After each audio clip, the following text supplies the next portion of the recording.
Welcome back to the Every Girl Podcast, girls. Today's Ask the Every Girl question is extremely relatable.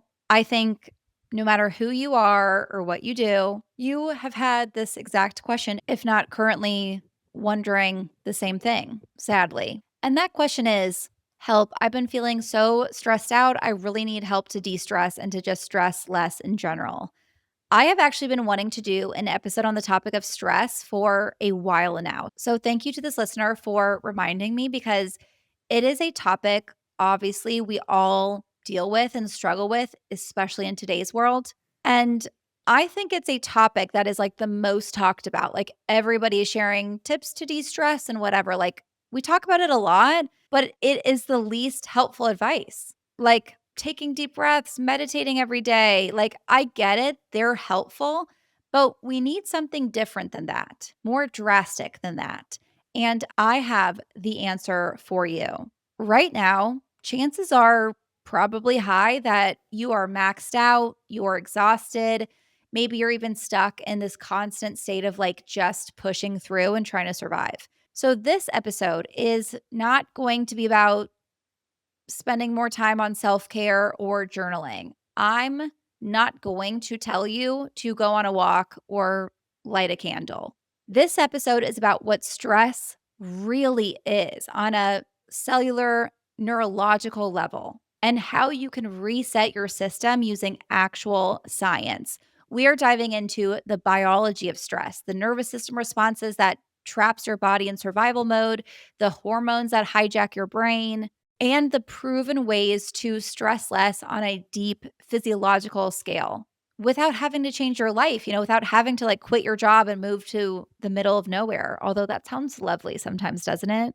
But by the end of this episode, I promise you are going to understand your body and your brain so much better. And more importantly, you are going to walk away with tangible, evidence based tools that actually work to get out of fight or flight and back into feeling calm, clear, and like your happiest, grounded, most peaceful self again. Let's start with the physiology of stress and more importantly, how to reclaim your peace from the inside out. Okay, so let's talk about what stress actually is, not just like I have too much on my to do list or I'm stuck in traffic and I'm running late. I mean, what's happening in your body when you're stressed. Stress is not, this like random thought or emotion in your head. It is a full body physiological event. It's actually an evolutionary response. And I want to explain this in depth, both for the sake of being able to understand what's happening so that you can stop it, but also so that we can appreciate the body, which I know is going to sound cheesy, but it's important. Okay. We're so used to talking about stress as if it's this enemy or this terrible thing that we're all victim of. But stress is a really important and helpful mechanism that our body uses to keep us safe. You've probably, I'm sure, heard of the fight or flight response. Stress is actually an ancient survival tool that your body developed to protect you. Think about it. Like, obviously, our ancestors weren't stressed about unread emails or whether their ex watched their Instagram story. They were stressed because they were being chased by a bear or trying not to starve during winter. When the brain senses danger, the stress response would kick in to help them survive. That's the whole point of the fight or flight response. It's your body's built in emergency system, and that's why it's physical instead of just mental. The stress response floods you with adrenaline and cortisol so that you can either run away from the threat or fight it. Your pupils will dilate to take in more of your surroundings. Your digestion pauses to conserve energy. Your heart rate spikes to send more blood to your muscles in order to literally run or fight. Your nervous system and your brain chemistry literally change. It all starts with your nervous system, which controls everything that you don't have to consciously think about, like your heart rate, your breathing, digestion, immune function. Because think about it like how we evolved. If a tiger jumped out of a bush and we thought, oh, fuck, I have to run now, evolutionarily speaking, our bodies wouldn't work well if they had to consciously think, okay, let me shut down my digestion so that I can have more energy going to my limbs, right? So the nervous system controls all these automatic, unconscious functions in the body. The nervous system has two main modes: sympathetic, which is your fight or flight mode, which stress activates, and then your parasympathetic, which is your rest and digest mode. That's like you're calm, you're relaxed, you're not feeling stressed. When you are under stress, your brain perceives a threat and flips the switch into sympathetic mode. Your amygdala, which is a part of the brain that's responsible for detecting anger, then sends out this like alert, alert that tells your brain to send this hormonal domino effect that releases cortisol and adrenaline.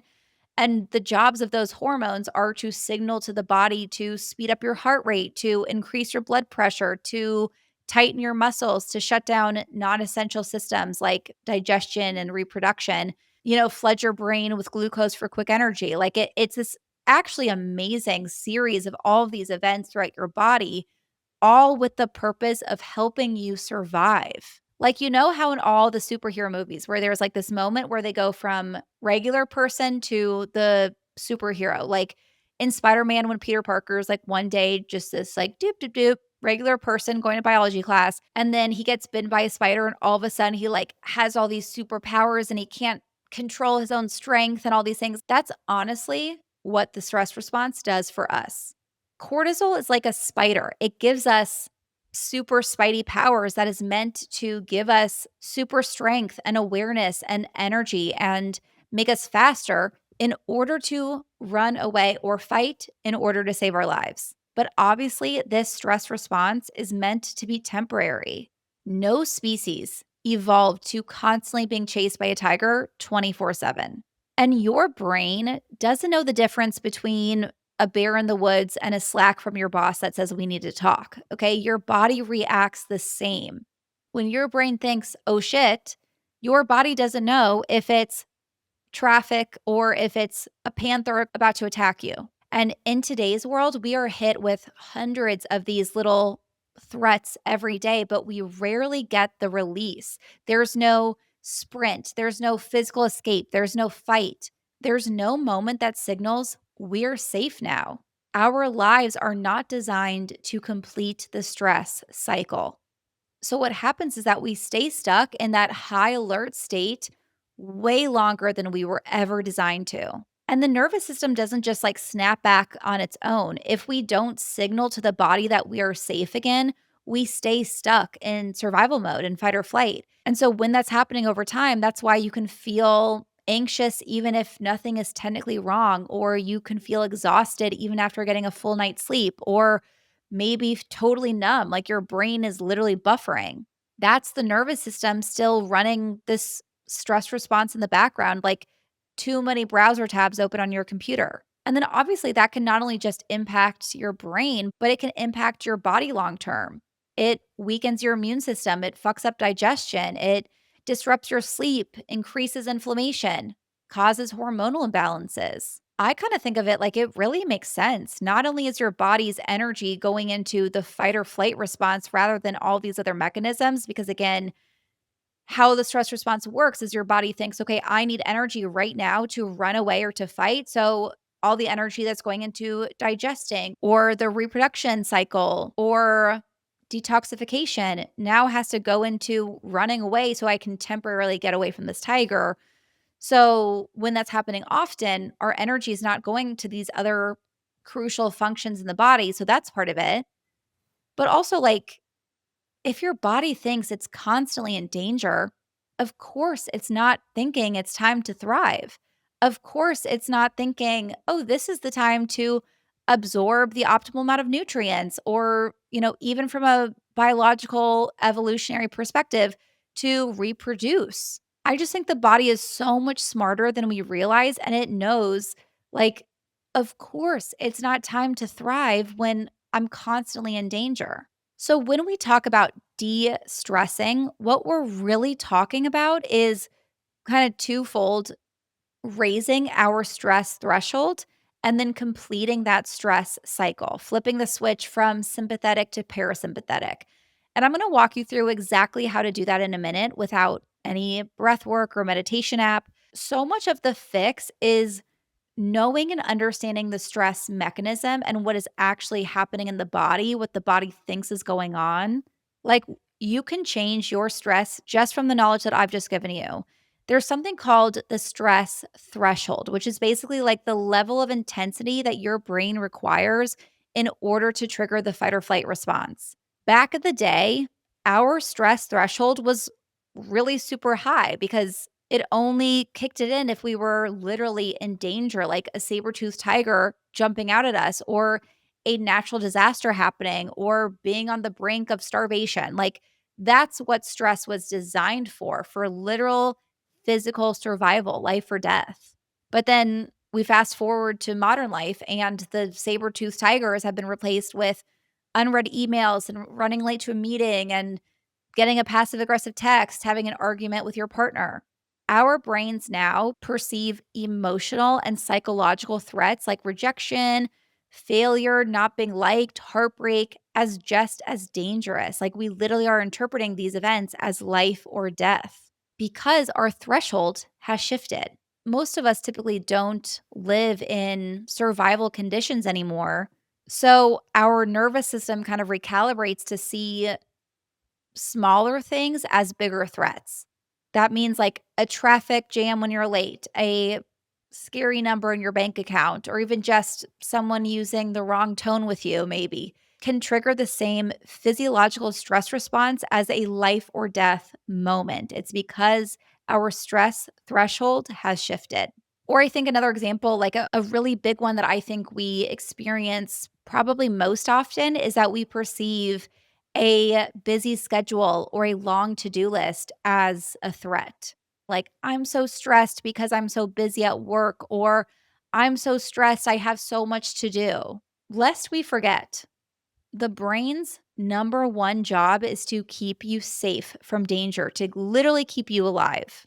So, because of your perception, the brain is interpreting this too much to do as a threat. When your schedule is packed or your to do list is very long, you're perceiving that as, I don't have enough time, energy, or resources to keep up, which creates perceived overwhelm. And overwhelm is processed in the brain exactly like danger. It registers basically as like this, like, I can't handle this feeling, which feels on a very primal level like life is spiraling out of control. So that's when your brain triggers this like alert, alert, danger, and it kicks your body into sympathetic mode because your brain thinks you're under attack, not actually because of your long to do list or busy schedule. Of course, having a bunch of things to do will not actually kill you, but because of the way that you are perceiving the long to do list or the busy schedule. So, something overall that I think we all need to be working on is to raise our stress threshold. The solution to stressing less isn't actually always to do less because, let's be real, most of us are not going to quit our job or cancel our life. And it's not avoiding the traffic or having a disagreement with your significant other. Like, these things come up. Of course, I think if anything is causing you stress that you can eliminate, do it. If you hate your boss or you hate your job, I highly recommend finding a new one. I am by no means saying like, stick it out, it's all in your head. What I am saying is that we don't have to deal with the amount of stress that we're dealing with in the lives that we have. It's actually about learning to regulate your nervous system so that your brain is no longer interpreting these normal things as life or death situations. I say this all the time, that being busy does not have to equal stressed. Having a long to do list does not have to equal stressed. Working on a tight deadline does not have to equal stressed.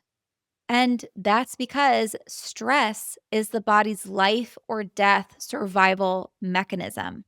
If your life is not in danger, you do not need to feel stressed.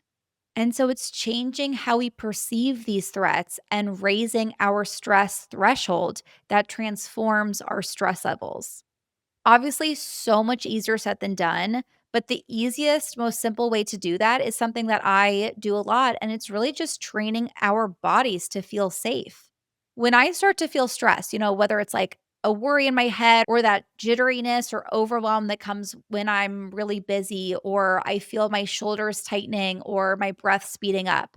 Every single time I feel that, I try to stop and relax my body to get my body out of fight or flight mode, which I'll explain kind of like the physical piece of it in a minute. And I literally say to myself in my head, I am safe. I am okay. My life is not in danger. I am safe. And the more that I do this, the more it kind of trains my nervous system to remember that even though I'm running really late, or my fiance said something that pissed me off, or I am stressed about a interview I have coming up, my life is not in danger. I am still safe. I do not need to feel stressed in my body. I also do a similar thing kind of on like a more emotional level where I say this to myself all the time. I actually kind of feel like this is a big healing my inner child thing for me. If I get worried about something, I say to myself, it's okay. It's just life. Like when I get a negative comment or review and I start the spiral of like, oh my God, am I not good enough? Do people like me? Are people going to judge this thing I said? So what? It's just life. Or like, I hate my outfit. I hate my body. Everyone will think I'm ugly. Everyone will think I look bad. So what? It's not that serious. It's just life. In different ways, both of these strategies are taking events at our stress threshold that we've trained our bodies to perceive as danger and making my brain and body feel safe during them.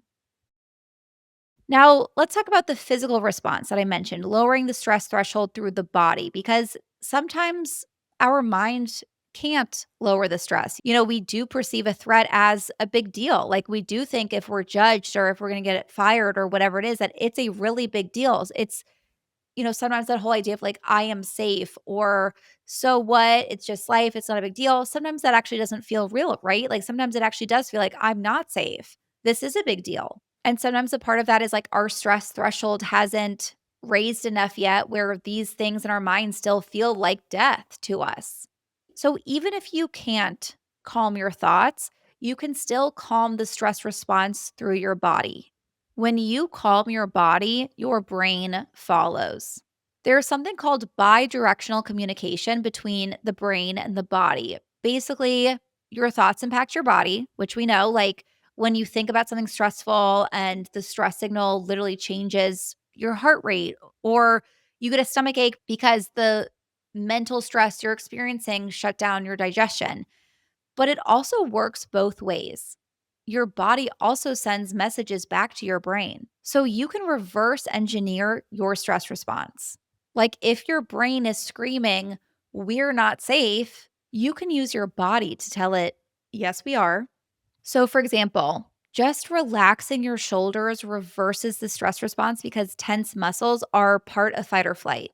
Slowing your breath down, taking a deep breath and holding it at the top, and then giving a long exhale activates the vagus nerve, which is the fastest way to signal to your parasympathetic nervous system and shift out of stress mode. Even just like slower, deeper breathing, even during calm moments when you're not stressed, can raise your stress threshold over time because that chronic, like shallow breathing keeps you closer to fight or flight.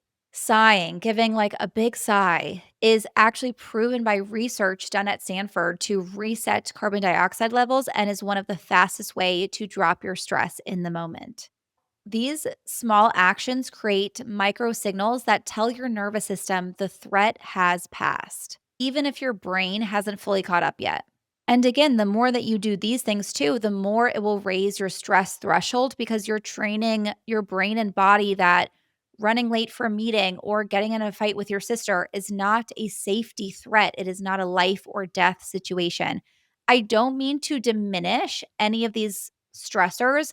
I'm really only speaking from like a physiological standpoint of like, if it's not life or death, we don't have to feel as stressed. We don't have to get the stress response. I'm not saying that like being in a fight with your sister, running late, having a long to do list, whatever other stressors come up isn't awful or doesn't feel bad. It doesn't have to trigger stress in our bodies. It just doesn't have to make us stressed. I hope that's coming across. And this is not to say that you will likely ever get to a point where you will only experience the stress response when you're physically in danger. There are obviously like hundreds of potential stressors every day. Like, this is the world we live in. You're looking at your bank account, you have a big project, you're not getting to certain to do list items, you're running late, your boss is mad at you, your significant other breaks up with you. Like, yes, we want to work to raise your stress threshold so that these daily things don't quite trigger the stress response as much. And I think it's actually just really helpful to know that being busy or running late does not have to equal stress. But realistically speaking, being human beings conditioned in this world that we're in today, we will likely always experience stress. The important part is just that when you do, make sure to complete the stress cycle. Because again, our body goes into fight or flight mode with the intention of either fighting or flighting. When we don't, the body doesn't register that the threat has passed, which is then what leads to this chronic stress where we're always in a low dose of fight or flight. That's one reason why daily exercise is so crucial. It signals to the body that you've completed the stress cycle because you moved. You, as far as your body knows, either fought or flew and survived. The danger is over. And that physical release allows your body to shift back into rest and digest mode. Movement is really the way that our bodies are meant to complete the stress cycle. So, daily exercise, being fairly active, is going to do wonders for your overall stress levels. But it doesn't have to be a workout.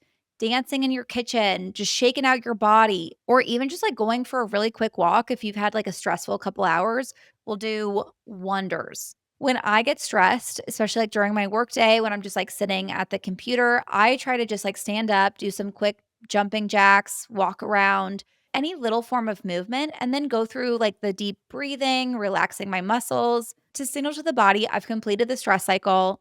I am safe. There's no threat present. I think I'm going to start a trend that is like healing your inner caveman, because I think of it of like, okay, this shaky, uncomfortable feeling that's coming up for me right now is my cave woman brain worrying that I'm in danger and trying to keep me safe. So I have to do these little signals to let her know, don't worry, I'm safe. We survived. We're good.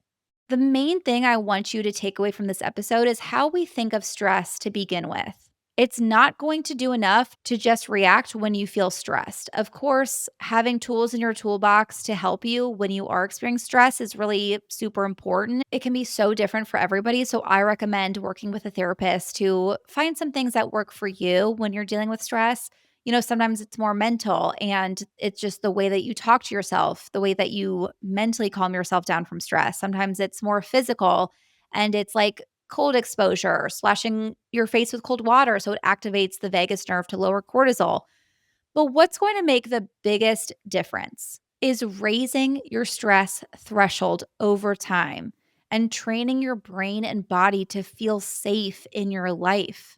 Another way to raise your stress threshold is to train your brain to understand stressors as opportunities for growth by basically like microdosing cortisol. There's something called stress inoculation, and it's like kind of like exposing your body to stress in small doses. Think of it like a vaccine for your nervous system, because we are pro vaccine and trust science here. Just like how a vaccine exposes your body to a small, manageable dose of a virus so your immune system learns how to fight it, stress inoculation is exposing yourself to small, controlled doses of stress so your body learns how to handle bigger ones without spiraling. Exercise is a big example of stress inoculation.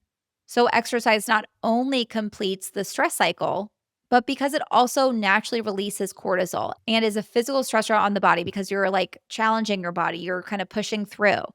The more you exercise, the more your body learns, oh, I can handle this stressor, right? That's like literally what exercise is let's say you run for 5 minutes and then tomorrow you can run for 5.5. And then by next week you can run for 10, or you're lifting 10 pounds and that's really hard, but then the next week you can lift 7 pounds. What exercise is literally microdosing small stressors on your body. So your body is literally learning, I can handle this.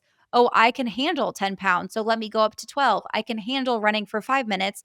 Let me run for 15. Like that's literally what exercise is your body learning, I can handle this. That's also the purpose of a cold plunge, or like when you're doing, maybe you can do like a shot of cold water at the end of your shower. Like any physical stressor on the body is teaching your brain stress doesn't mean danger, it can mean growth.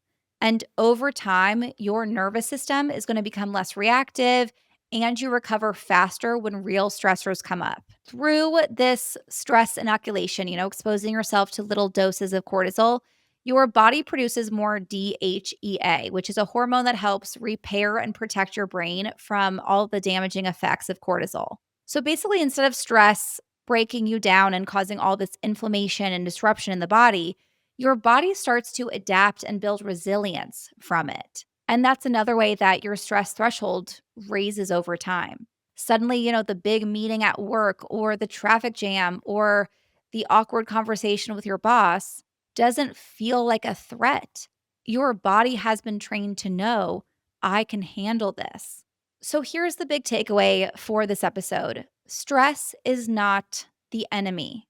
Stress is your body's way of trying to protect you. Stress is like a love letter to your body. The problem isn't that we're stressed. The problem is that we're stuck in survival mode way longer than we were ever designed to be. And you can work with your body to complete the stress cycle, to reset your nervous system and raise your stress threshold. Sometimes, again, that's going to look like dropping your shoulders and taking deep breaths. Sometimes that's going to look like repeating to your inner cave woman, I am safe, I'm not in danger. Sometimes that's the physical moving your body, going for a walk, doing something uncomfortable on purpose, like a workout or cold shower, to remind yourself, I can handle hard things. Every time you do one of these tools, you are teaching your brain and body a new story. You're teaching your nervous system to feel both safe and resilient. And over time, those small signals build into a completely different baseline where everyday stressors don't affect you as much. You recover faster, you're more grounded in your body and your own life, no matter what's happening around you. And your body is your greatest tool for peace and calm. And the more that you train it, the more powerful and unshakable you become. I hope this episode helps. I think we all need this important reminder that we don't have to feel stressed. If you have any questions or feedback, any part of the episode that resonated with you or what you thought about this topic or the tips, please let me know. Leave a review on Apple Podcasts, or if you're listening on Spotify, write a comment in the episode down below and I will respond to you. Subscribe to the podcast. You are not going to want to miss Tuesday's episode. I hope you guys love it. Thank you so much, as always, for listening and have a great weekend. I hope you enjoyed the episode. I know I sure did. Please do not forget to rate, review, and subscribe. It really makes a huge difference for our show so we can keep growing and bringing the content that you love. If you want more info, you can find us at the Evergirl Podcast on Instagram or theeverygirlpodcast.com. Talk to you next week.